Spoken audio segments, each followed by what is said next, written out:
नमस्कार दर्शक बंधु पाणीपाग अपडेट्रे आपको स्वागत।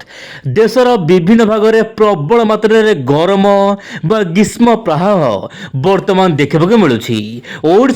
तांडव रचुची भयंकर स्थिति। प्रबल गरम गुलुगुली रे जनजीवन अस्तव्यस्त।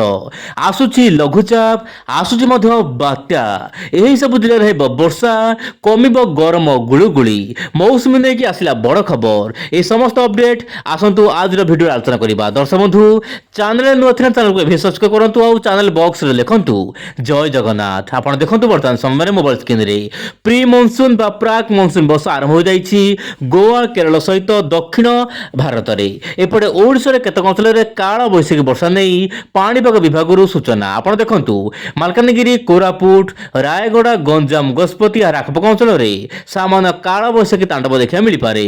पवन बेग प्राय 40 ରୁ 50 रही ऑरेंज अलर्ट रही। यह सहित उत्तर ओडिशार जमीक बालेश्वर ता सहित भद्रक मयूरभंज ता सहित केन्द्रापड़ा यार आखपाख अंचल केउझर केतक अंचल काल बैशाखी जनित वर्षा देखा मिल पारे।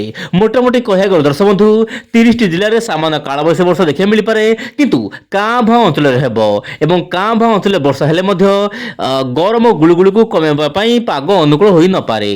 प्राय आगामी 4-5 दिन यही स्थिति देखा मिल पारे।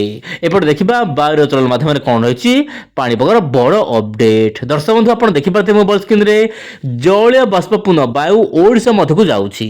जितेबाला तापमात्रा 40 पाखापाखि रोचे आपन को फिल्स लाइक माने दर्शक बंधु जो आपन को अनुभव होउची माने जो तापमात्राटा 40 डिग्री अनुभव होउची किंतु आपन लागिबो 50 डिग्री पाखापाखि। कहीं जलीय बाष्पूर्ण वायु जितेबाला जाऊँगी आपन देह में बाजुची सेतेबाला झाड़ बाहरुची भयंकर स्थिति सृष्टि होउची।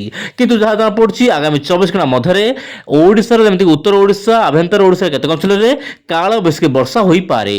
किंतु आज भिडियो दर्शक बंधु सामान्य बात्या संपर्कित खबर कहीं ECM डेवलप मॉडल सामान्य बात्या आकलन करुच्ची। वर्तमान समय आप देखो मोबाइल स्क्रीन रे उत्तर पूर्व बंगोपसागर तत्संलग्न म्यांमार उपकूल में गोटे घूर्णिबल सृष्टि हो पारे। दर्शक बंधु आसंता प्राय रोचे जो जून 2 तारिख बेलू गोटे घूर्णिबल रही पारे एवं यह घनीभूत होगा पाग अनुकूल हो घनीभूत हो पश्चिम उत्तर पश्चिम दिग को जाकि आपन जो रोचे बालेश्वर दीघा मध्य लैंडफॉल करें गोटे सीवियर साइक्लोन स्टॉर्म रूप में। दर्शक बंधु ECM डेवलप मॉडल केबे भी यही स्थिति देखाए ना किंतु वर्तमान जेहेतु देखौची वर्तमान आकलन सामान्य डिले होउची। ECM डेवलप मॉडल तरफ सूचना मिलूची कि गोटे बात्या हम किंतु दर्शक बंधु एबेठू कहबा बड़ मुश्किल दीर्घमियादी आकलन हेबो।